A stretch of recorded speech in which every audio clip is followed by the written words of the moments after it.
안녕하세요, 세진누수입니다. 올 여름 비가 많이 온 어느 날 공사했던 현장을 소개합니다.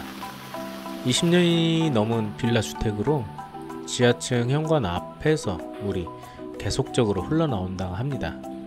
치우면 또 나오고 치우면 또 나오고 하다가 다른 업체에서 다녀갔으나 해결을 못했다고 합니다. 보면 알겠지만은 바닥 쪽에서 물이 비치는 것으로 보아 그 해당 지점에서 어딘가 문제가 있을 것으로 판단을 합니다. 먼저 배관에서 새는 건지 다른 원인이 있는 건지 찾아봐야 하고, 지하층이기 때문에 배관이 아니라면 찾기가 쉽지 않죠. 욕실 쪽 앞에서 경고음과 함께 온수가 샌다는 것을 알려주는데요, 참 반대 방향이라 이해하기 쉽지 않네요. 지하층 현관 앞으로 물이 흘러나오는 현상으로 원인은 욕실의 온수 배관에 균열이 생겼습니다. 기존 배관을 제거한 후에 PB 배관으로 재연결함으로써 최종 해결하였습니다.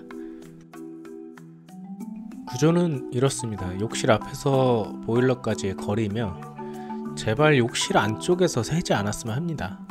왜냐하면 지층 특성상 매우 바닥이 깊기 때문이죠. 오늘은 저희 설비를 같이 해주시는 사장님께서 작업을 해주시고 저는 촬영만 하기로 합니다. 바닥을 일단은 굴착을 해봐야겠죠. 안 그랬으면 했는데 역시나 안쪽에서 문제가 되네요. 양변기도 이동시키고 브레이커를 이용해 굴착합니다. 바닥이 깊은 이유는 배수관의 높이 때문이죠. 깊은 지하 같은 경우는 영화 기생충처럼 양변기가 또 엄청 올라와 있는 것을 볼 수 있습니다. 정화조로 빠져나갈 수 있는 물의 흐름이 되어야 하기 때문이죠. 그렇게 걷어낸 지 30분 정도 지났을까? 바닥 속에 물이 보이며 공기방울이 올라오고 있습니다.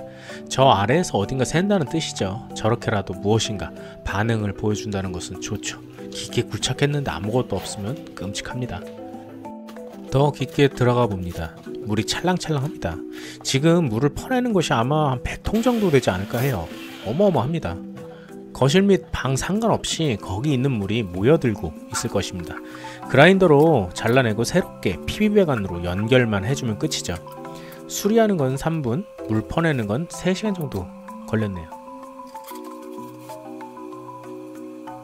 전체적으로 이런 모습이 됩니다. 위에 부분에서 일부 잘라내고 엘보 아래까지 연결해 주었습니다. 그렇게 퍼냈는데 아직도 물이 많이 고여있네요. 하지만 현관은 벌써 물이 나오지 않고 더 이상 공급이 없으니 천천히 빠질 것입니다. 마지막으로 제일 중요한 순간이죠.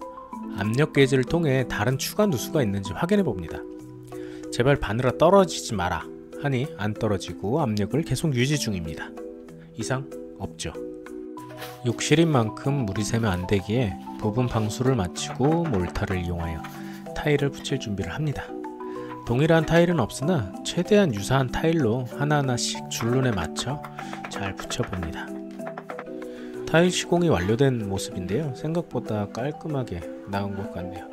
같은 타일이 아니냐는 정도로 좋아하시고요. 변기, 세면기까지 재설치 완료합니다. 진짜 다른 것보다 물 퍼내는 시간이 가장 오래 걸렸고 힘들었던 것 같네요. 동파이프 어느 부분에서 문제가 되었는지 한번 살펴볼게요. 앞부분은 색깔이 좋지 않지만 영향이 있는 것은 아니죠. 뒤를 돌려보니 동그랗게 변색이 된 부분, 거기가 원인이죠. 양변기 냉수와 맞붙은 부분입니다. 아주 빈번하게 나타난 현상이며 원인까지 모두 파악하고 최종 완료하였습니다. 감사합니다.